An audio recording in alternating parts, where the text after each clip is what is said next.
Getting a little bit higher with every step I take. I'm getting good. Getting a little bit better. I'm climbing to the top. Never gonna stop. I'm getting good. Oh, shoot.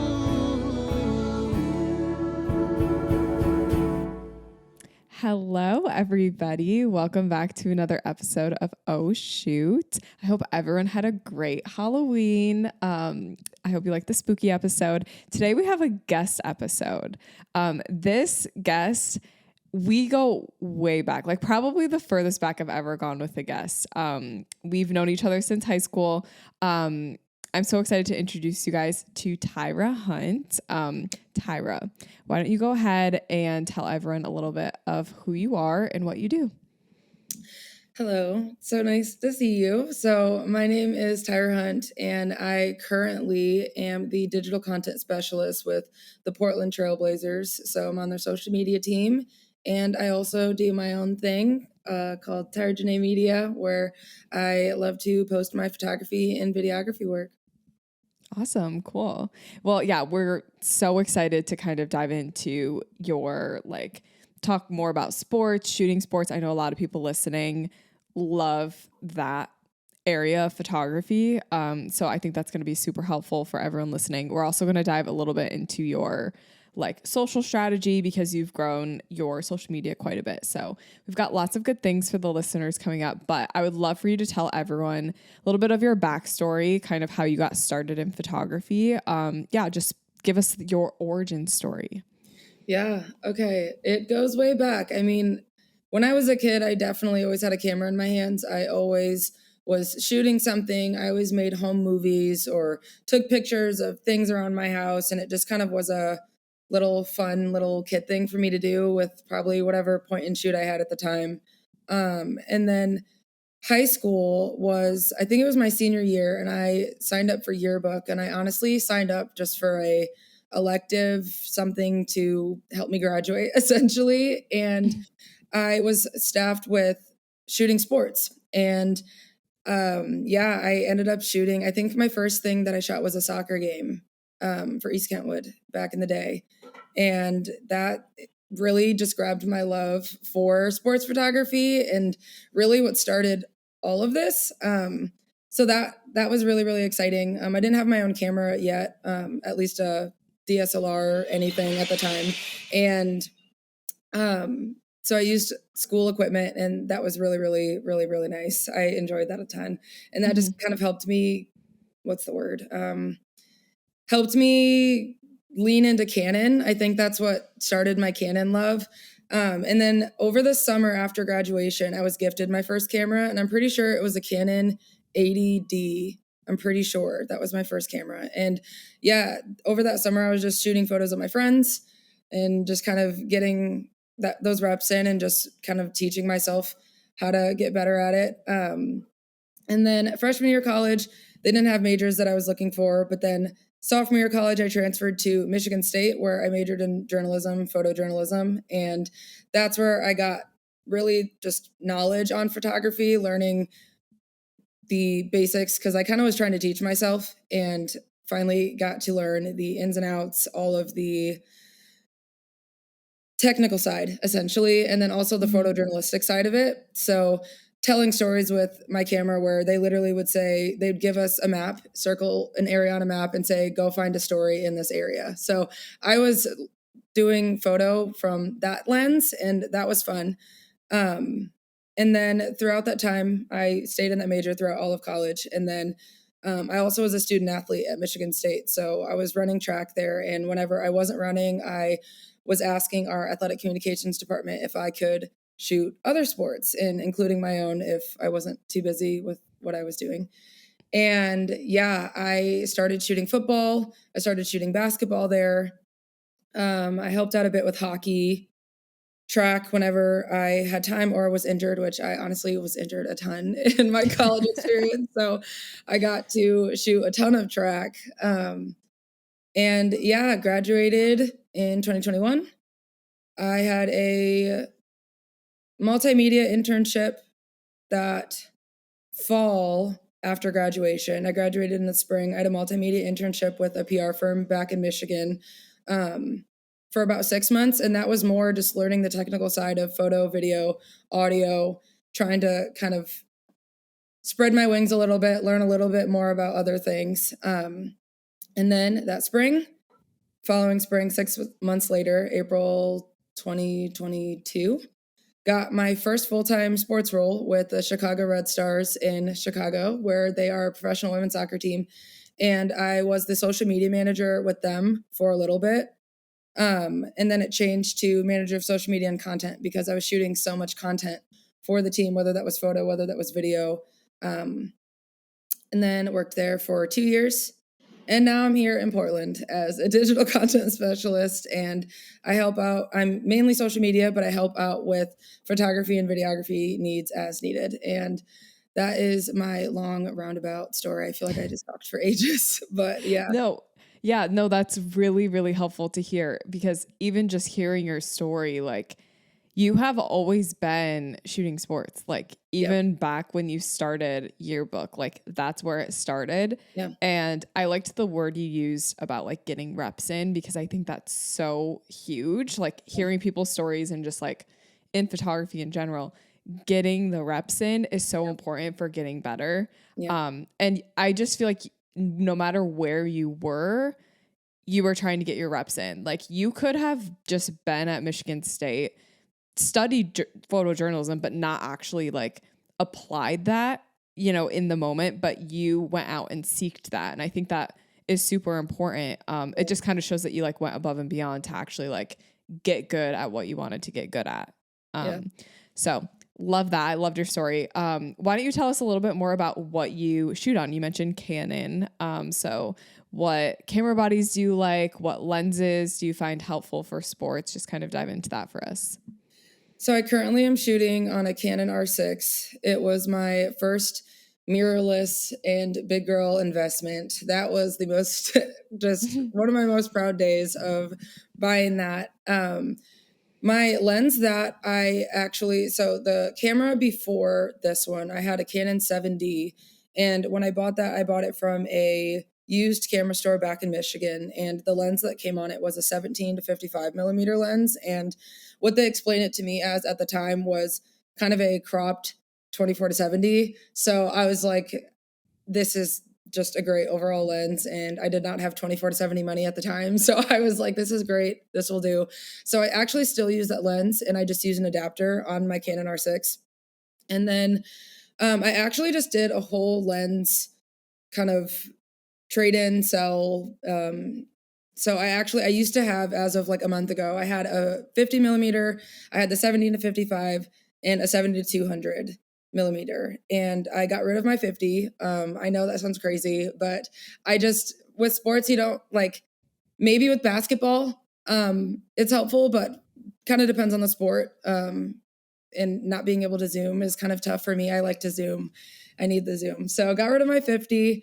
And then I actually recently just got a 100 to 400 millimeter from a used camera store out here in Portland. And that's super, super helpful with shooting soccer.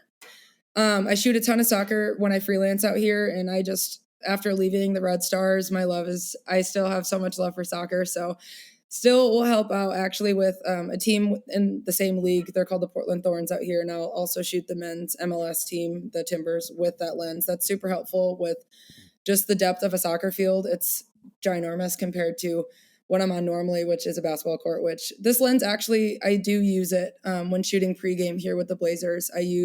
I kind of just keep it at 100 or 200 unless I'm up in our arena super high, and I'll sometimes go all the way to 400, but kind of depends on what I'm shooting for that day. But for the most part, primarily I use that 17 to 55 and that 100 to 400 millimeter probably all the time. Most of the time, yeah. Do you find that in specifically, I'm thinking for basketball, I feel like maybe the lighting is not ideal. It's not like super bright. Do you feel like having, like not being able to go as low in aperture, do you find that like makes a difference, or would you rather have like the zoom aspect of it? Yeah, I will say in So we are in the Moda Center here in Portland, and I will say the lighting in the Moda Center is great. Is it? I know it's very different arena to arena, but I absolutely love our lighting, and I definitely try to like get the lights in my photos because of how I just love to use them in my photos so much, just because I just love how they look.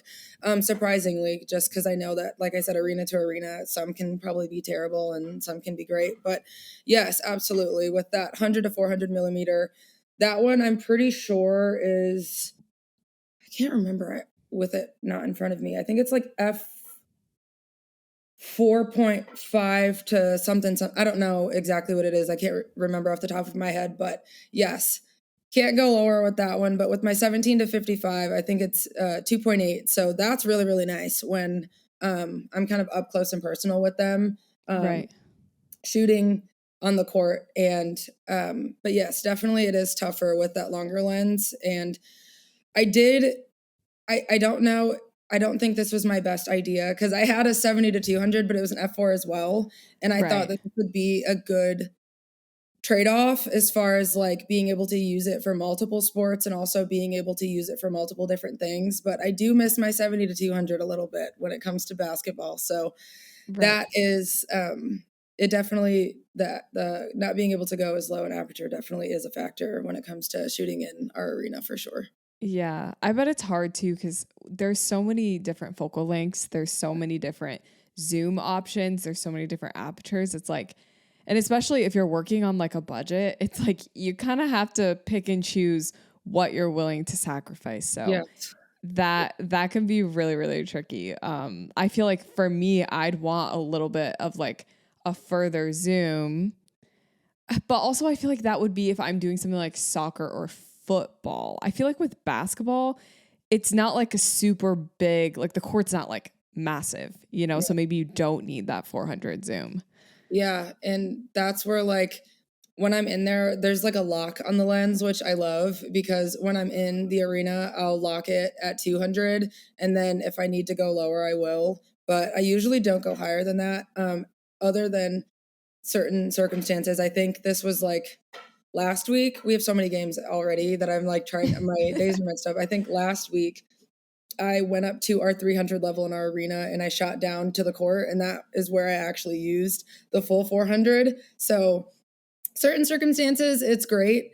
And then, yeah, like I said, if I'm on the court, I usually will just lock it at 200 and go lower if needed. But Okay. whether it's that or using that 17 to 55, and I'll go all the way up to 55 and just kind of Right. leave it at that. But yeah, Yeah. like you said, soccer, it's great. It's great for that. And then Right. football as well, it's great for that as well, for definitely Yeah. the longer field sports.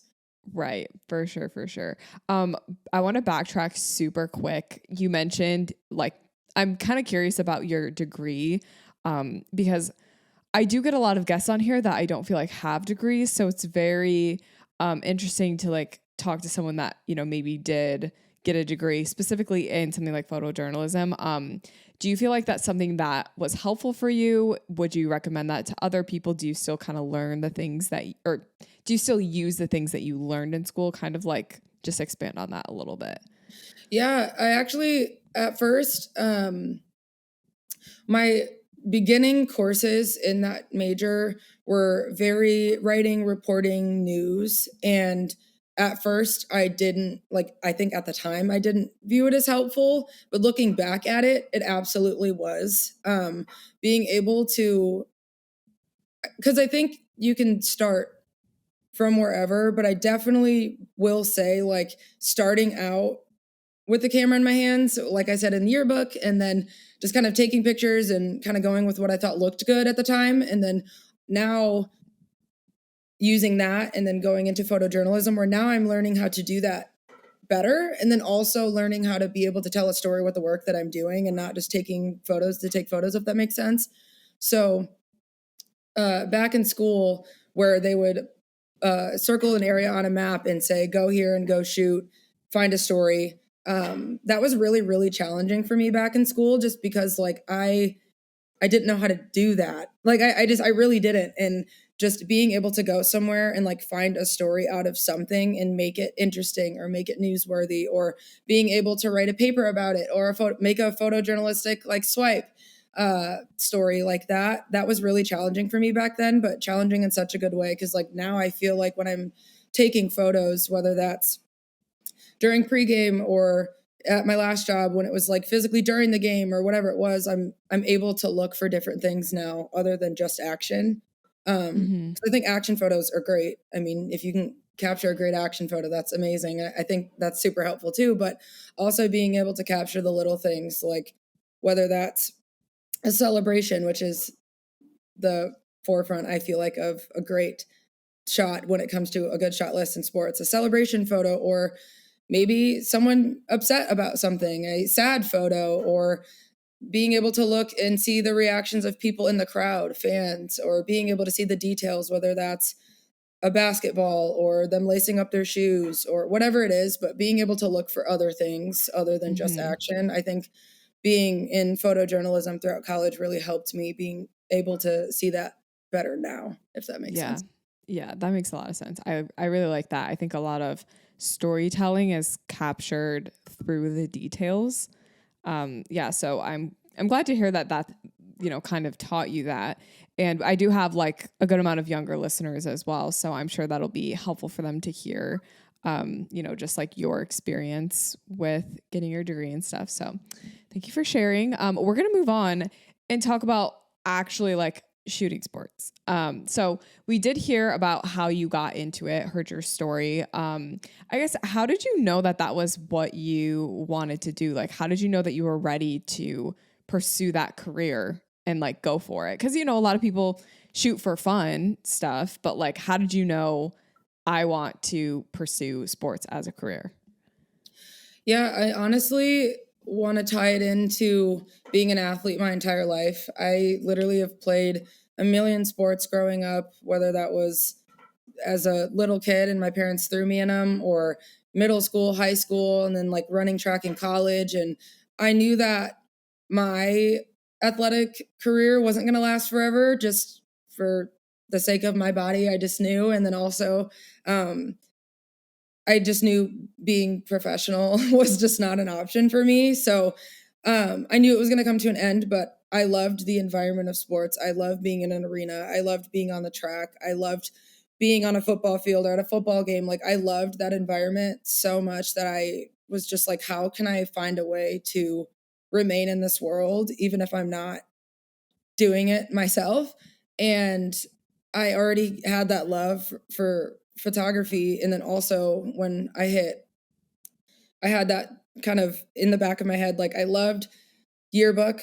I really did. I loved shooting sports then. And then I'm doing it still throughout college. And at the time, I remember when I reached out to our athletic communications department for the first time, I remember I asked if I could just do this to help build up my portfolio, get practice, get the reps in, like we were saying, and just get better at this. And that's kind of how it started. And then as I just continued to going to more games and doing it more often, and I started seeing like players using my photos, whether that was their profile pictures or posting them in their photo dumps, and starting to see that like my photos were being received well. And like, I figured out like, okay, I am getting better at this. This is exciting. This is fun for me. I want to go back. Like that, it wasn't like it was a one and done and I'm done with this. Like, absolutely not. Like, it was, I really wanted to keep going back and doing it again. And yeah, I think that really just kind of fueled a fire under me that like, I remember in college, my first goal, I remember writing it down, was I want to be an NFL photographer. And that was what I wrote down. And I was like, I'm going to shoot for this and I'm going to go for this. And I remember, I think I always write myself goals every year. My New Year's resolutions, I write myself goals. And I think my 2022 goal was work for a professional sports team, because it just kind of kept building. Like as I went from college, and then I was like, I want to do pro, and that's my next thing. And I got to cross that one off when I went to Chicago. And yeah, the new goals, I just keep writing them. And it just kind of was a steady build. But I think being able to go do something and thoroughly enjoy it and want to go back, that really like fueled that fire for me of like, I really enjoy this. I really want to remain in this world of sports. And yeah, it just kind of happened. And Yeah. Yeah. That's a really good indication that that's maybe Yeah. something you should pursue. I think like a lot of the times as entrepreneurs, like it's hard because we're like, we just do so much. Like sometimes you just shoot anything you can because it's like, I'm just trying to get the money, you know? But I think if you actually focus on what do you actually like what are you shooting that is actually interesting to you and actually going for that, you know, and taking the steps to get there. I think that's really good advice. Let's talk a little bit about like your actual shooting process.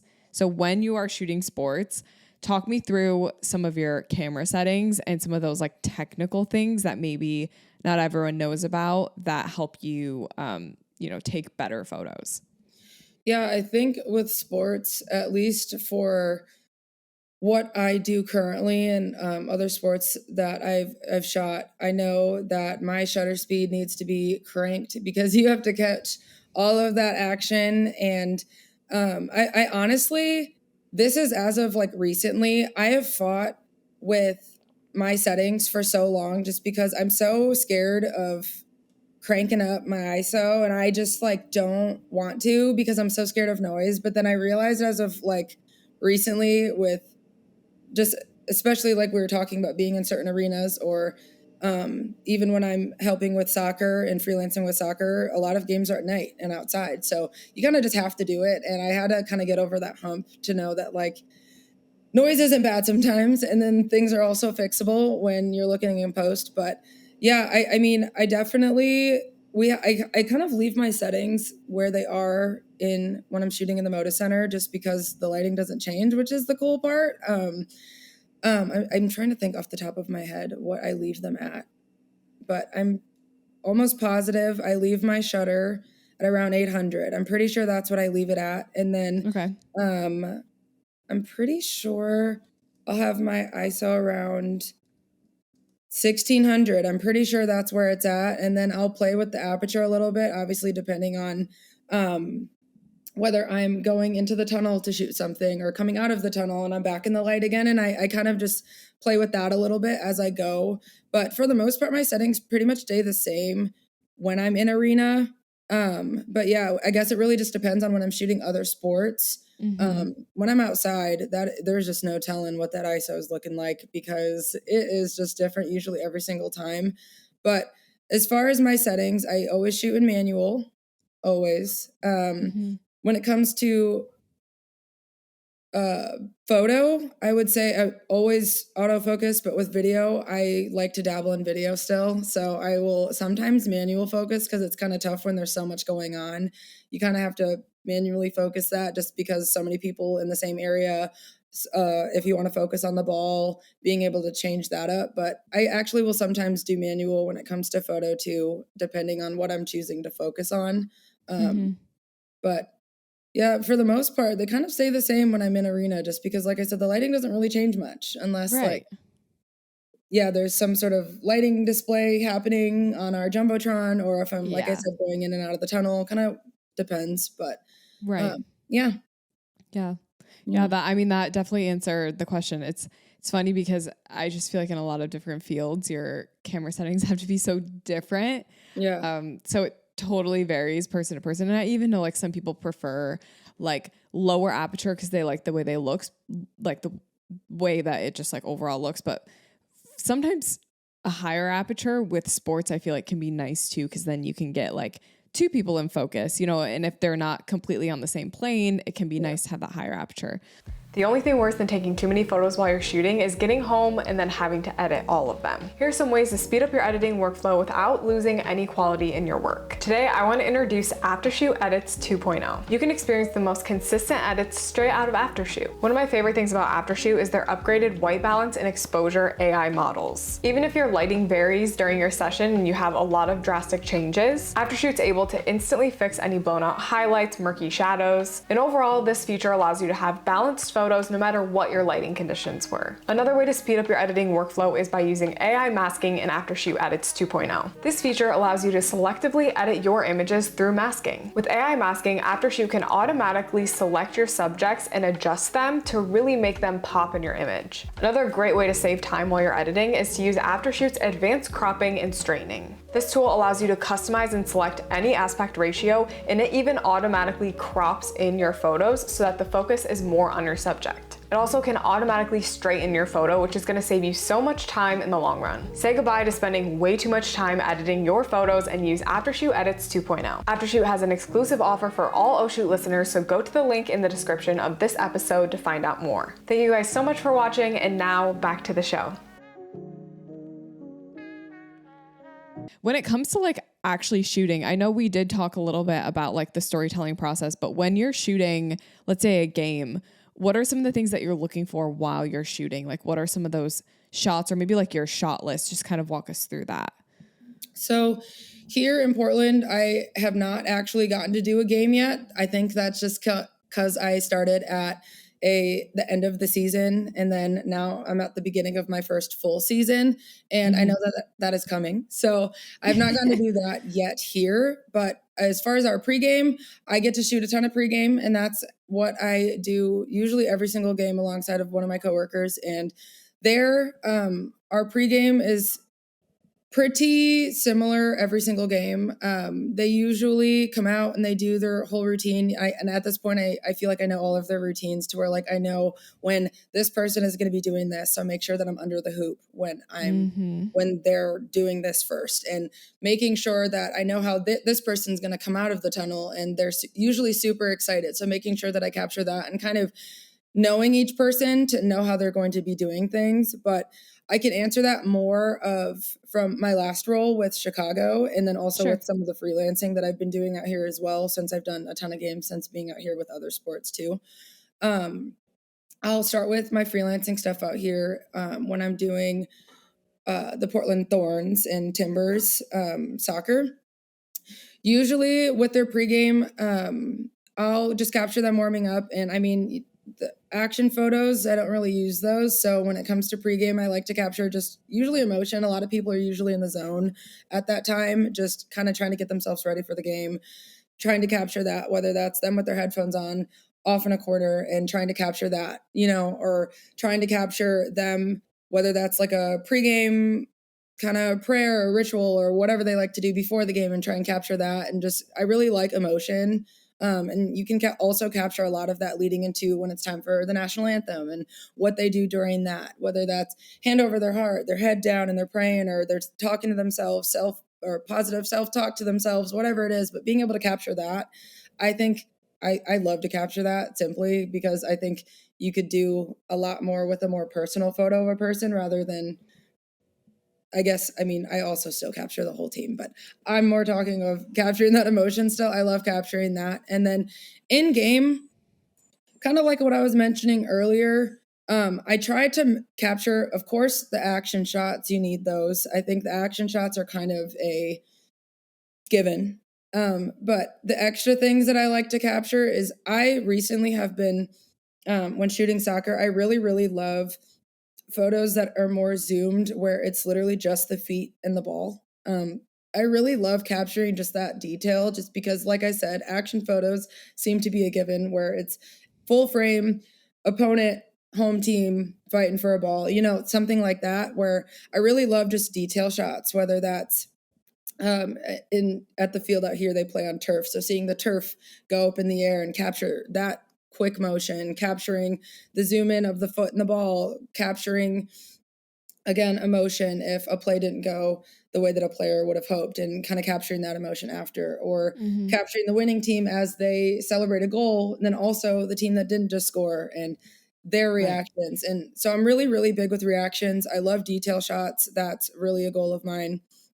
And then obviously the given action shots, but I really just try and capture the whole story of the game, whether that's say they tie and the gritty fight to the finish, to capture every single thing in between that, whether that's a blowout win and capturing the celebratory victory of the winning team. And then also not to capture a losing team. I'm not trying to say it like that, more of just emotion of kind of what goes into it. 'Cause it is a very emotional thing. I mean, being an athlete myself, like if I ran bad one day, like I was feeling it and probably showing it. So just being able to capture all of that is my goal. And yeah, like being able to capture an entire story with also shooting the game, if that makes sense. Right. Yeah. Yeah. And I feel like a lot of it too, like just even understanding the sport itself, knowing where to stand and when is so important. And maybe like having someone that you maybe shoot with so that, you know, you can capture more that's happening. Yeah, it's definitely I feel like there's so many layers. There's just so much to There's so much capture. Yeah. I honestly, when I shoot sports, I get very overwhelmed because I'm like, Yeah. there is so much happening and I can't control it. Like it just happens. And if I capture it, I capture it. If I don't, I don't. And that's like a lot of pressure. Yeah. I wanted to ask you a little bit about like your actual job with the Trailblazers. I guess, how did you like get this job? Like like, you know, for maybe people that are listening, just kind of explain some of your tasks, like what it looks like for you maybe on a day to day, you know, just in case anyone's interested in the field or wants to try to, you know, break into that. Yeah, so I saw this job on LinkedIn. I was on my LinkedIn scroll and I saw the role and I read the job description and I felt that I could excel in this role. So I clicked apply and I honestly wasn't thinking much about it. And then I got an email saying that they wanted to interview me, and that was one of the most exciting days ever. And I remember just being like, there is no way. And then I just kind of had to snap out of it. I'm like, yep, there is a way, let's do it. And like ended up going through the interview process.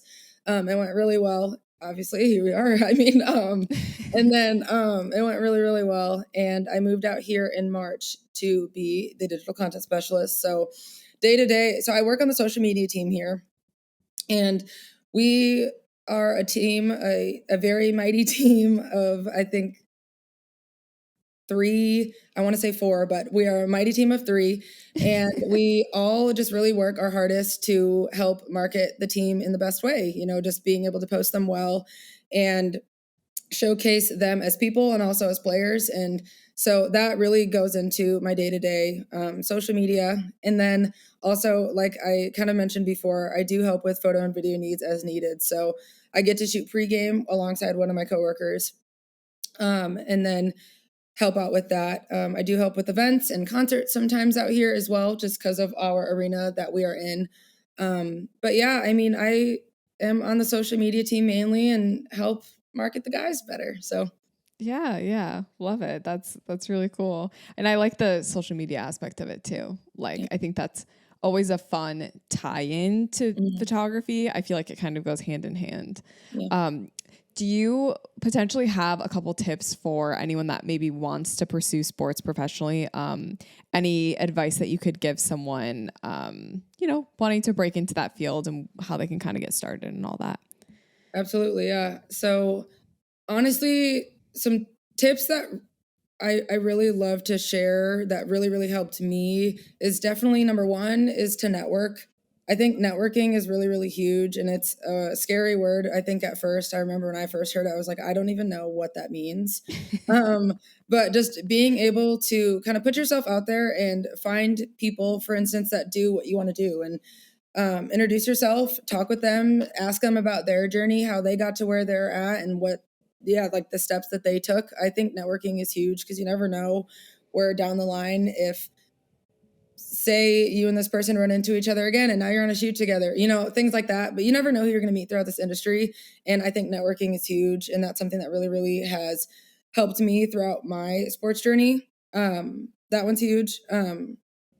Another one I would say is keep applying. And I know as cliche as like keep pushing sounds, like actually to keep pushing, just because I went through, before getting my first job in Chicago, I went through the most frustrating and irritating application processes, and just whether I heard nothing back from a job or I just didn't get the job because of this, or just a million no's, and just feeling so discouraged and honestly just not even wanting to work in sports anymore. I remember I gave up, and then like the next day I actually got a call back from Chicago, which is crazy.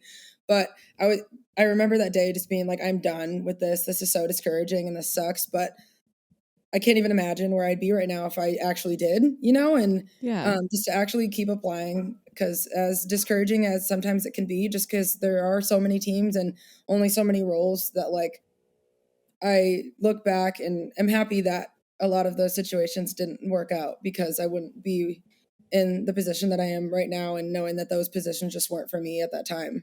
Mm-hmm. So to keep applying.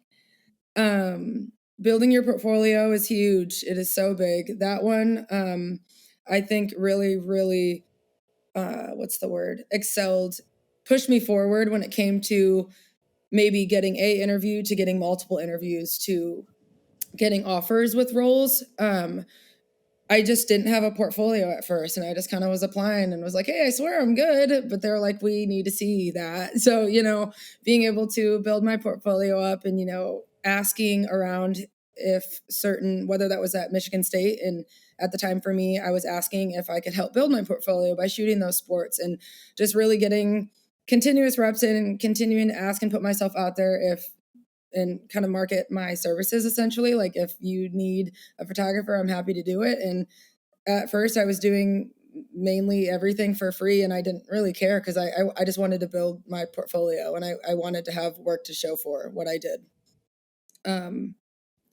Another is to be on LinkedIn. That one is huge for me. I Yeah. love LinkedIn. I Yes. love LinkedIn so much. Like, the way that I've built my LinkedIn and I'm active on LinkedIn, I love LinkedIn. Okay. Is It it is like cool. do you use it as like a social media platform at this Oh, point? yes. Yes. I literally will scroll on LinkedIn, looking at posts, hearting people's work. It's just, yeah, it's amazing. I love LinkedIn. Um, yeah, I post my work on LinkedIn, networking on LinkedIn, having, yeah, samples of your work on there, being able just to be active and communicate with other people. That's where, like I was saying, I do most of my networking at. And yeah, I love LinkedIn. So Yeah. build up Do your you LinkedIn. do you find that when you're like applying for these jobs, do you have like a portfolio like website, or is that something that like just on LinkedIn they have an area that you could like upload your photos or Yeah, so I have a website. It is actually a Wix site. So I use perfect? Wix, built out a website, and I just kind of have a photo tab, a video tab, and my demo reel on there. And I have that link on my social media, and also, well, I guess LinkedIn is social media. I have it on all of my social media platforms, and also still just continue to post my work alongside of that link. So. Right. Yeah. And to circle back to your freelancing stuff, how do you score those gigs? Because that's like separate. Is it separate from Yeah, your job? yeah. Yeah, so honestly, that has a lot to do with also networking, you know, putting yourself out there and talking with people and letting people know that like you are available in your free time to help out if they need it. And then them circling back, asking if you're available for a certain date, and just kind of running with that. But yeah, building your network and kind of putting yourself out there, letting people know like I do photography, I do videography, I do social. Like, if you guys ever need, like, I'd love to help you out, and essentially, yeah, like offer my services, and being able to kind of put yourself out there and let people know. And that's kind of what I did. And they reached out and are like, hey, there's an opportunity on so and so date at this place if you're interested. And if you have the time for it and the capacity for it, then you say yes. So, yeah. Cool. Awesome. Okay. Thanks for answering that question. That Yeah. was, I feel like I kind of glazed over the freelancing thing, but I feel like that is just a little important detail, because some people Yeah. do prefer to do freelancing over like, you know, actually like having a career with like one specific team or something. So, Yeah. so let's talk about social media now, Yeah. because this is something that you're really good at. And I feel like you really grew your account even like from when I was following you, just from like you just almost, I feel like it was just kind of a hobby for you at that point when I Yeah. was following you. And then you have really grown out your account. So why don't you kind of just talk me through like what your growth journey looked like on social media? Yeah, I started my Instagram as Tyra Janae Photos, and it was just my photography where I was just posting. It actually started with my photos from the yearbook class that I took, and I just started posting them, tagging the people that I knew in them. It really wasn't to like, hey, everyone, look at my work. It was like, hey, so-and-so, here's your picture, like the picture that I took of you. And it was kind of just like dumping photos on this Instagram account at first. And then, as time went on and I started doing work with Michigan State, like I started posting that work on there and like, here's so-and-so, here's your photo. And they're like, wait, I actually really want to do this. So here is my recent work from blank date. And that's when I just kind of started to like reframe that of like, okay, is kind of like a mini portfolio. So that's kind of what I turned it into. And then back when I was talking about my first camera being the Canon 7D, and before I made the switch to the R6, but when I got the 7D that day, I literally had a shoot that night, which I don't know why I upgraded my camera the day of a shoot. It was just bizarre. I just thought that was like the best thing to do that day. And I was like, I think I'm going to just go get new equipment and I have a gymnastics meet to shoot later. And what happened was I couldn't figure out I had a focus error. I don't know what was happening that night at that shoot, but I didn't have the time to troubleshoot it. I really just didn't. And it ended up being, I just didn't set up the camera right. And that's just what it was. But I ended up turning the setting to video. And I was like, I have to deliver something. And I know video background. So we're just going to try this. And my cousin, who's a videographer, I call him up. I'm at this meet. I'm panicking. I'm like, hey, I literally don't know what I'm doing, but can you walk me through this and teach me how to do this? And he's literally walking me through as I'm at a meet, like shooting this and telling me what I need to do. So I did it. Ended up making my first like video as far as on a actual DSLR, and I posted it and I'm like, oh my God, wait, this was good. Like my cousin was like, dude, this was your first. And like, we were just like, what the heck? So I ended up changing my Instagram from Tyra Janae Photos to Tyra Janae just Media. Media was the first word that popped to mind. I'm like, done. And I started posting photo and video, and it kind of kickstarted everything, where that's honestly what kind of started to gain a little bit more traction on my socials. And then, I just was kind of continuing to post my work, whether that was photo, video. And then when I was in Chicago, I kind of pivoted a little, because once I was making a ton of content in Chicago, I pivoted from posting just my work to kind of incorporating myself a little bit. So I was starting to incorporate like what it's like working for an NWSL team and like being a woman in sport, working for women's sports. And I kind of just started incorporating myself a little bit, because I didn't want to be like the main focus, but I was like, I want to be involved. Like I want to be on this still. So I started incorporating myself and posting more reels. I noticed that I had one reel blow up out of nowhere, and I loved how that felt. And I'm like, okay, that worked. So I just kind of started to make more reels and kind of follow that same kind of, I don't want to say strategy, but like the same kind of outline of what that initial blow up video was. I was like, okay, so something along these lines works. Let me try again, but in a different font. And I just basically did that. And it just kind of continued to build. And over the summer, I had one video blow up unbelievably. Like I was so shocked. I remember just seeing like a similar video, and I kind of took my own spin on it. And it was basically a video that's like, if you like sports, welcome to my account. And it was just a video of me shooting at first, and then it was a quick flash through a bunch of photos that I've taken. And it blew up. I gained 10,000 followers just off of that one reel. And that's what helped me hit 10K. And I was like, oh my goodness sake. So we are doing this now. And I have to post regularly now. So I was like, I guess I have to keep this going. And so I started posting regularly. And as of recently, I took a small break for about a month of posting just in general, just because I kind of hit a creative rut where I was just like, I have no ideas. I don't want to just post anything. So I guess I'll post nothing, which I kind of wish I didn't do it that way, but I kind of just needed a break. And I just recently started posting again within the last week. So I'm back at it. But it was a bunch of really just trial and error, posting videos that would get like 100 views. And I'd be like, what the heck? I spent like 3 days on that. And then a video that I made in a lift home on the way back from work that took me 10 seconds to make blew up and did whatever numbers. So just kind of trial and error, figuring out what works, what didn't, and then kind of rolling with what worked. Yeah, yeah. I feel like a really important lesson that I feel like I just got out of that is like not being so like paralyzed with the idea of posting that you never even let anything see the light of day.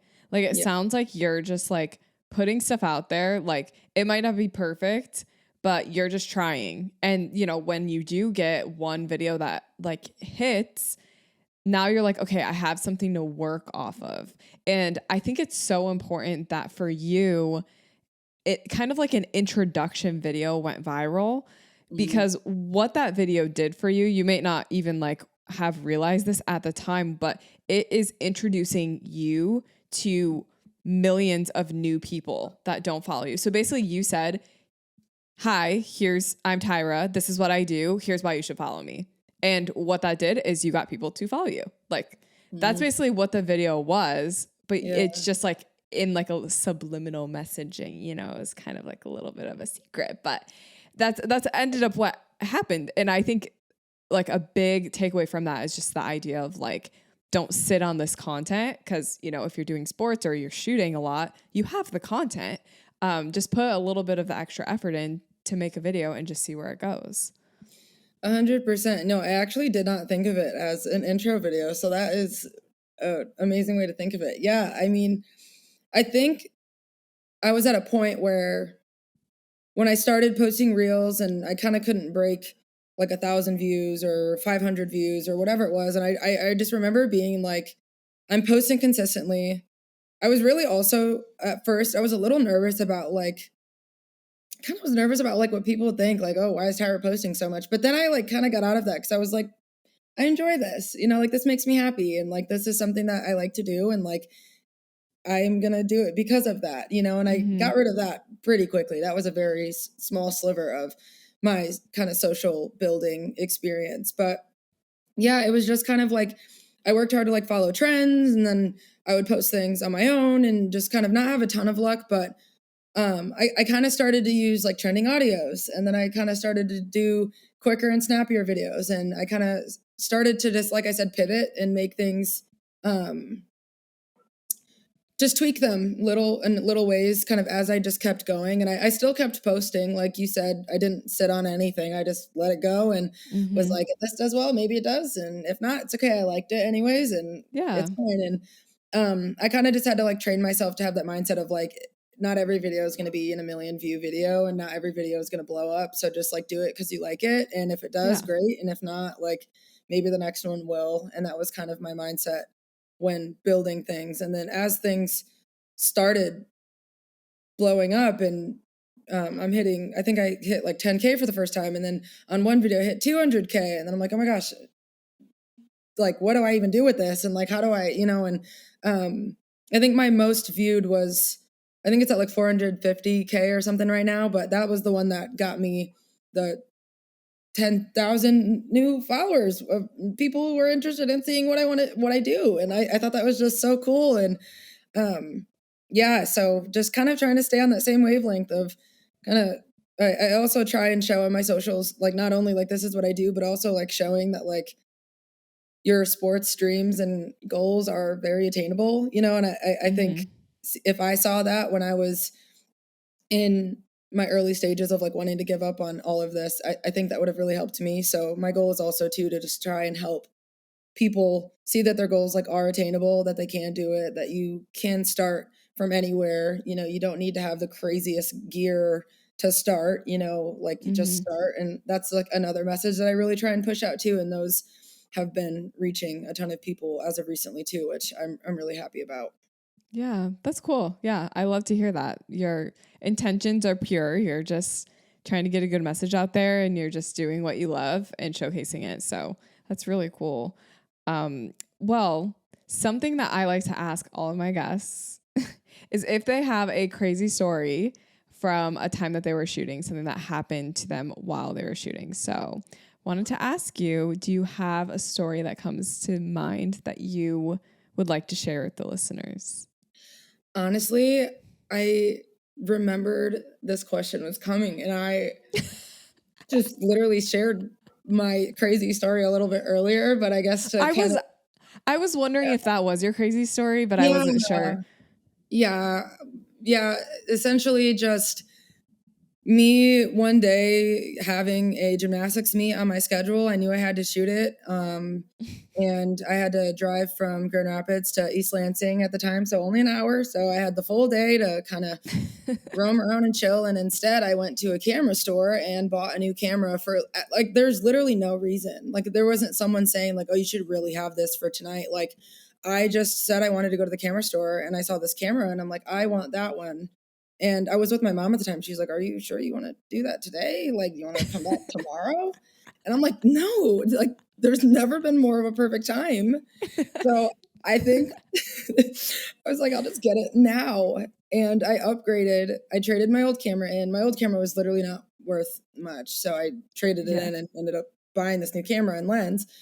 And yeah, I went to this gymnastics meet and I tried to take, essentially, I remember looking at it after and like, I literally just didn't set it up right. Like, as far as the autofocus, I think I had, it just wasn't set up the way that I normally would have liked it to be set up. And I just didn't have time to troubleshoot it because gymnastics is quick. Like, you have an entire team of girls doing all separate things and you have to have your focus on at least one of them, and I just didn't have time to fix this focus. So then, I was like, I have shot video, like I've made movies as a kid, like little things on my Windows Movie Maker. I was like, I think I get the gist. And then at the time I had the internship. So I knew how to edit on Premiere. Like, I knew how to do it.